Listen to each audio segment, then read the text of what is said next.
খরগোশ প্রচুর পরিমাণে খাবার নষ্ট করে। এজন্য খরগোশের ঘাস মানে 1 আঙ্গুল পরিমাণ কেটে, মানে ঘাস 1 আঙ্গুল পরিমাণ করে কেটে এই ঝুড়ির মধ্যে এইভাবে দিছি। ঝুড়ির মধ্যে একটু ফুটা করে দিছি যেন মুখ ঢুকাইয়া খাইতে পারে। তো যদি আনাম আনাম ঘাস দেওয়া হয় তাহলে ঘাসগুলো একটা ঘাস টান দেয় মুখ দিয়ে, আর আশপাশে আরও 2-3টে ঘাস পড়ে।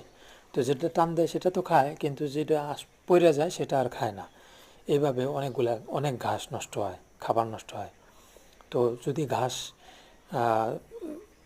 ধুইয়া, মানে ঘাস কাইটা ধুইয়া এরপরে ঘাসকে 1 আঙ্গুল পরিমাণ ছোট ছোট করে কাইটে যদি দেওয়া যায়, তো খরগোশ ঘাস যখন টান দেবে একটা ঘাস, তখন একটাই আসবে, অন্য ঘাস আসবে না। এভাবে কম খাবার নষ্ট হয়।